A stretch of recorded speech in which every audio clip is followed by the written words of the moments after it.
Now then, YouTube, welcome back to the Premier League predictions review preview. I've decided to kill two birds with one stone and do one a week, if you like. So this Friday, you'll see, will be me discussing last week's results and then guessing the next week's. And next Friday instead of doing one on a Friday predicting and one on a Tuesday reviewing, and then again, and then again, and then again. Besides this week, obviously, because it's international, so that's different. So, let's go over last week. My predictions were Newcastle 1, Man City 3. I was very happy with the full-time score. Newcastle 1, Man City 1. City didn't look at it, and yes, they will miss Rodri, but I thought Haaland would get a few. He's been on absolute fire this season, and he didn't. So, they're not top of the league. 2 draws in a row for them. Let's hope that continues. Arsenal 3, Leicester 0 was my prediction. It finished 4-2. I thought they were going to do it, Leicester. I thought they were going to hold on, but usually City or United get the late goals. It was Leicester this time.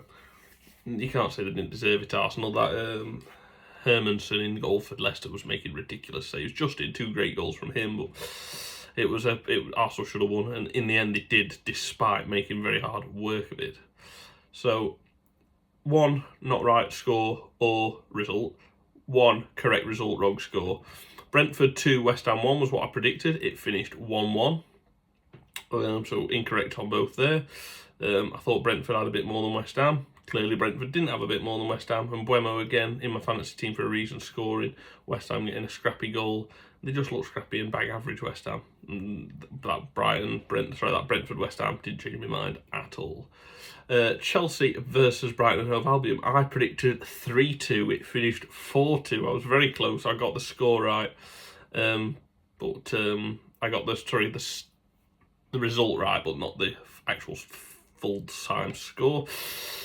Chelsea, I said in the video, and I pretty much was bang on. I was just 1 goal out, where I says both teams play out from the back, both teams are crap defensively, and both teams are good in attack, and that's exactly how the game panned out.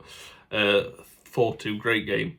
And Chelsea overall were better. Brighton had good moments, but were too sloppy in places, and I'd say it was a fair result. Everton 2, Palace 1 was the full-time score. I guessed Everton 1, Palace 2, because I thought Everton looked crap. And to be fair, they didn't look loads better against Palace. But Palace looked awful, by the way. I'm not giving praise to Everton. That's not because I'm a Liverpool fan. That's because they weren't good. But I tell you what, they really didn't look great. But, sorry, Palace looked awful. I was really surprised by Palace. I knew they weren't in the best of form.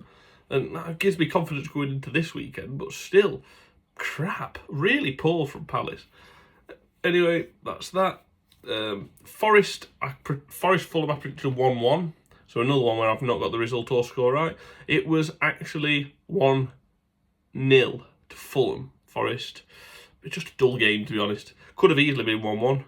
There were a few chances for Forest, but 1-0. Pretty nothing game, pretty dull, to be honest. Wolves, I predicted Liverpool 3, Wolves 1. I got the result right, but I didn't get the actual score right. It was 2-1 Liverpool, not 3-1, and we weren't great, but we won. And that Wolves away, we've faltered there before. 2 seasons ago, we lost there 3-0. Last season, I think we won 3-1. But yeah, we have had difficulties there in the past. So I'm very happy with a win, especially saying we didn't play well. If you don't play well and still win, you become... Gary Neville said Liverpool look nowhere near Arsenal and Man City. I'm not being funny, but Man City don't look themselves at the moment, and they've lost Rodri. Arsenal were crap against Leicester defensively, got lucky with 2 90th-minute goals. They deserved the win, but they weren't great. Neither were we. We deserved the win. We were better than Wolves, but we weren't great. So, Man City looked crap and dropped points. Arsenal didn't look great and got the points late on. And we didn't look great, but dragged out a win. But Gary Neville's saying they don't look as good as Arsenal and City. That's just bias. That's just, like, you try and say, Carragher and Neville try and say they're not biased. And Carragher's not, to a point, and Neville's not to a point, but they let some sneak out sometimes, and that's just blatant bias from Gary Neville, because we look no worse than Arsenal or Man City. We don't look great. I'm not saying we do, but Arsenal and Man City don't either. Haaland looks great for City, and the defence wasn't even solid for Arsenal against Leicester, so yeah, we'll see.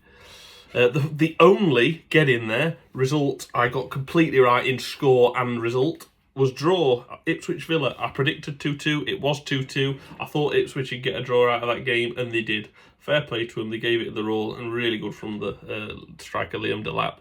Villa didn't do great, but they beat Bayern on Wednesday night, so I'm sure they're not complaining too much. Man United, I predicted 2-1. I said Ten Hag gets results when it matters. Well, how wrong I was. Pathetic. One thing that Neville was right about wasn't that Liverpool are nowhere near Arsenal City, but it was that Man United, he used the words disgusting, pathetic. They're all right. It was an awful performance. 3-0 Spurs. It could have been 6. Pathetic. Really awful. And they've got Porto. I'm recording this on Thursday evening. It's 5 o'clock now. They play at 8 o'clock against Porto tonight. I'm uploading this tomorrow morning, Friday. Or late tonight, I don't know which. I'll upload it either Thursday night after the game or Friday morning. Either way, they'll have played, and it'll be interesting to see the result, because they've got Villa at the weekend, what we'll talk about later. And that's not going to be easy. I don't fancy him for that. I'd think if he don't beat Porto and he don't beat Villa, and I don't know. Every time Liverpool play Porto, we beat them by 5. We beat them 5-0 and 5-1 away. The 2 times we played Porto away from home in the past 5-6 years. I don't know what they've done signing wise. I don't know if they're much better or if they're loads worse. So I don't know if they'll give them a game. They might, people will remember Mourinho's Porto, unbelievably strong. We'll see what happens, but I think neither's going to be easy. And if they don't win them, I can't see them beating Villa, especially after they've just beat Bayern. If they can beat Bayern, they can easily beat Man United, who look dog shit. I can see Ten Hag going. They've got the international break after that. What then? Gives them that time to focus on looking. They've got 2. It's not like they got a game in 3 days like they did against the Spurs. They got Monday, Tuesday, Wednesday. Shit, we play Thursday. We got Friday, Saturday. Shit, we play Sunday. They don't have time. They've got 2 weeks to get a manager in. Graham Potter said he's open to any offers on Monday Night Football, which was Bournemouth Southampton. What finished 3-1. And I predicted 2-0. So I got the team winning again, the result rather, not the score.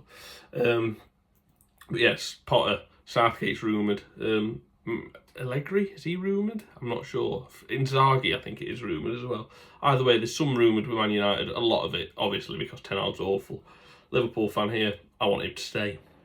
Bournemouth 3, Southampton 1. Dominant from Bournemouth in the first half. Could have been 4 or 5. Southampton looked pathetic. Second half, they got one back from a set piece and just a steady game. Bournemouth played well in the first half. Southampton fought in the second, but the damage was already done. Finished 3-1, and that is that. Sorry if I keep looking away from camera. That is me looking at my notes on the back of a card that's years and years old. And now, the inside of the card.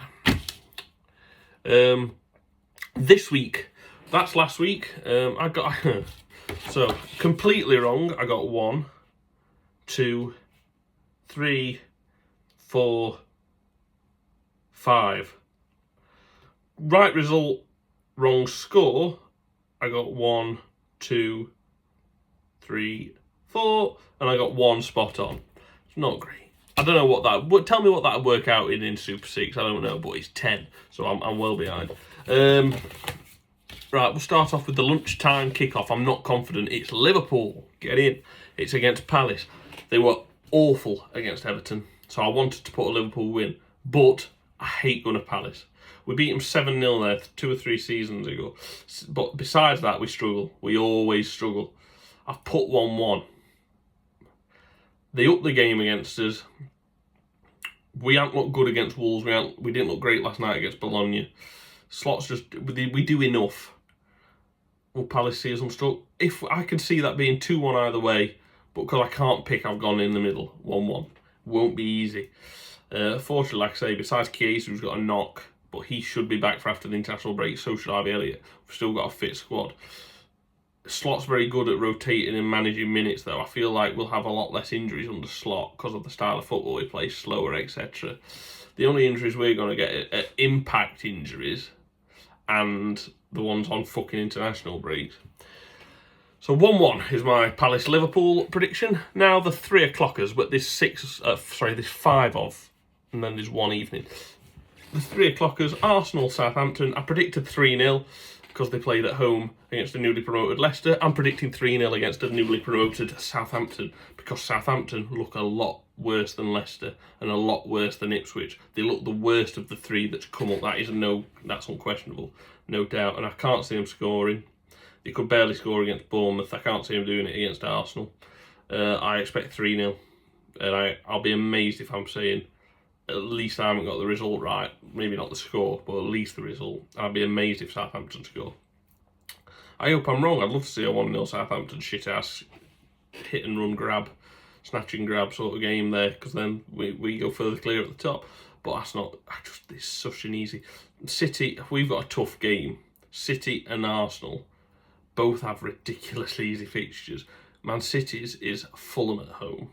But again, I see nothing other than a win. I see Fulham scoring, because City are awful at the back. And I see City scoring lots. And I see Haaland bagging a few, hopefully. Keeping him captain in my fantasy team and bagging a couple. I can see it being 4-1 I see him winning by 2 or 3. 4-1 Man City Fulham is what I'm saying for that. They're awful at the back. Against Ipswich, they won 4-1. They look sloppy at the back. Newcastle 1-1, sloppy at the back. Every game they've won, whether it be home or away, they've conceded and they look sloppy. So yeah, 4-1 Man City Fulham, but their attack and midfield is too good for it to be anything other than a Man City win. 2-1 Brentford Wolves is what I'm going to Brentford. Wolves again look crap against us. We were crap and they were crapper. They didn't look good. They looked sloppy. They looked sluggish. They looked rubbish. They really did.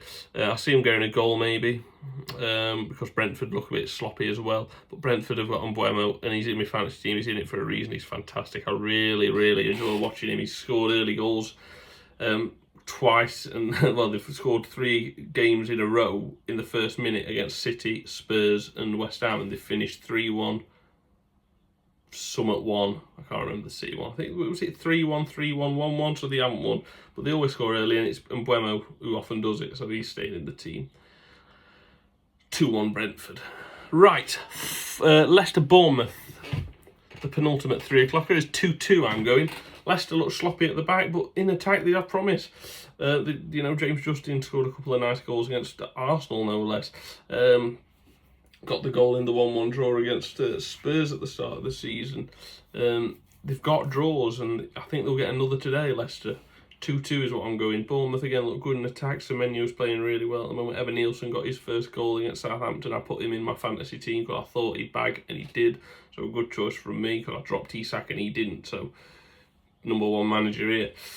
Besides captaining Haaland, when everyone else in the league besides me had fucking Cole Palmer, who decided just to do a madness. What was infuriating to say the least, because one player's game of his life has fucked me over royally in the fantasy. But still top. Just. It was like 50-60 points clear. Now about 10 points clear, because the guy in second fucking captain Palmer. Final 3 o'clocker. West Ham Ipswich 2-1. I've gone to West Ham. I've praised Ipswich and I've berated West Ham, but they're at home. The fans, they've got to win. Mate, even if that's not the result, that's got to be the result or better. They've got to win. If they don't win that, Lopetegui's in trouble as well, by the way. They have been crap. And they have signed Somerville for 20-odd million. Guido Rodriguez for 20-odd million. Wan-Bissaka, Todibo at the back. They've got Fulkrug up front. They've got... Who else? They've signed another. They've signed 6 or 7 players, and they've spent a lot this summer. For West Ham, I know it's not like City's 115 charges and 100 mil per player on Grealish and shit like that. They have made big signings, and a lot of them. They need to start winning. They've got Bowen, they've got Kudus, they've got Paqueta, they've got Antonio as a front throw, Souček and Guido Rodriguez behind, with Wan-Bissaka right back, left back Emerson, centre backs Kilman, who's another signing, that's the other sign I was thinking of, and Todibo, or or that is a fucking an Ariel, not a bad keeper. So Wan-Bissaka was at United last year. Bowen's one of the best attackers in the league. They've got to do better. They've got a good team. I think I'm absolutely no way I'm saying they've not got anything other than a good team, because they have.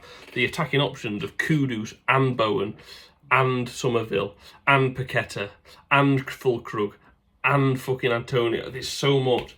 That is a high mid. They won the Conference League.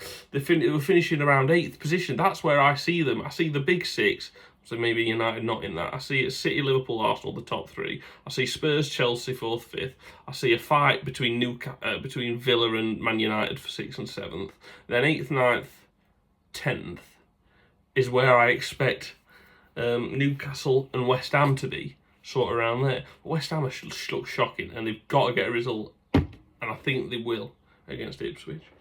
Everton, Newcastle is the Saturday night football, and that is, I have gone Everton 1, Newcastle 1. I think they're at home, Everton, what gives them confidence. They got the good result against Palace, didn't look amazing. Newcastle also away from home and don't look amazing.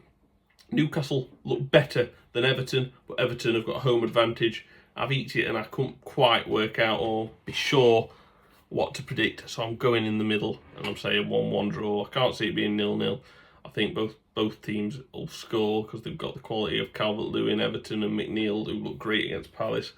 Besides that, they didn't have much else. Newcastle have got Gordon and Harvey Barnes. Besides that, they didn't look like they had much else. But yeah, you think Bruno Guimaraes, you think Tonali, you think Isak, Barnes and Gordon, they should be doing better. They've had a poor start to the season, but they played well against City last weekend, to be fair. Probably one of the best I've seen, because the weekend before they got battered 3-1 by Fulham and they looked crap. But then they come up like that against City. But disadvantage of being not at fucking City ground. At fucking Etihad, everyone just fucking lets City walk all over them. But when City come to town, that if nothing else, everyone tries. Same as Liverpool, same with Arsenal. That's the problem, unfortunately. People like to hurt the big teams, so they try harder. It's infuriating. So Sunday, 3 games. One that's not on TV is Chelsea Forest, and I'm going 3-2. I'm predicting the same as I was for Brighton. Forest look good on the attack with Elanga and Hudson-Odoi, and they've also got Chris Wood bagging goals. Had a decent start to the season. Chelsea again, they've got far too much quality and attack in Madueke, in Palmer, in Jackson, and they're all looking better. Palmer never wasn't bad, but Jackson's scoring more, looking better this season. Madueke looks good. He just needs to be a bit less greedy and a bit less selfish and have a bit more final product, but looks good. They look good. I think they'll be in the 4th Champions League spot, besides the 3 obvious: Liverpool, City and Arsenal. I'm going 3-2 Chelsea. Super Sunday, I think, will be super. Villa Man United. I'm calling it now. Ten Hag's last game at the club. If I'm wrong, get in. That means he's staying, and they're fucked. But they look awful. Villa 3, Man United 1. Duran is on fire when he comes off the bench. Watkins has found form, so he'll probably score 1. Duran will probably score 1. They got Bailey. Ramsey looks unbelievable. Morgan Rogers, by the way, what has he started? Him and Gravenberch, I think, are the 2 most improved players in the fucking league. Ridiculously good. Both of them have come out of absolutely nowhere. Gravenberch was 4, 5, 6 out of 10 in most games last season. Then it's 9 and 10s every single game this year. Morgan Rogers just glided past people. I know Arsenal beat them 1-0 at the Villa Park, but they didn't deserve to. Villa were the better side and they ground out a lucky result there. Just stayed strong defensively. Morgan Rogers, I remember gliding past fucking Declan Rice a couple of times. Looks really good. Villa, far too strong. United, don't look arsed. 3-1. And I haven't gone too, because they're all, it's all my results: 1-1, 2-1, 2-2, 3-0. I went 4-1 City, but that's not like too out of the ordinary. 1-1. I don't go like 5-6, I don't go too far out there or with high scoring. Brighton Spurs I've gone Brighton 3, Spurs 3. It's away. If it were at Spurs, I'd say Spurs would do one, but it's at Brighton. Brighton again, great passing, great attacking. Pedro looks good. Welbeck's scoring a few for them at the moment. They got like Minter, they got Adingra, they got Mitoma. They look good at the back. They try pass out too much, and Spurs will punish that just like Chelsea did. Also, Spurs are you watch it, it'll be 0-0 now. But they're both two very good, entertaining attacking sides. I think they'll both get lots of goals, and I can't pick between them. I'm just picking goals. It was 4-2 Chelsea Brighton. I can't pick there. I'm going 3-3. Let me know what you think down below, and I shall see you probably Monday or Tuesday next week for the review of the last week's fixtures, because I'm not going to leave it until I do the preview because it's the international break. So this was the review of last week and the preview of the next week, and I'll see you next week for the review, and then we'll have a week off because it's the depressing, boring, dull internationals. What's the fucking Nations League? What's the point? I like international football when it's the World Cup or the Euros because there's no club football. If there's a choice between club football and something else and internationals, I go club every day. So I'll go to watch my local team, Chesterfield. I'd rather watch Chesterfield play than fucking England, without a shadow of a doubt. But anyway, enough ranting about international football. We have got Premier League to look forward to this weekend, and I'll see you next week to discuss how it goes. Will it be 10-hour class game? Will there be an upset at the Etihad or the Emirates? Will Liverpool grind out another result? We'll find out. Cheers, take care, bye-bye.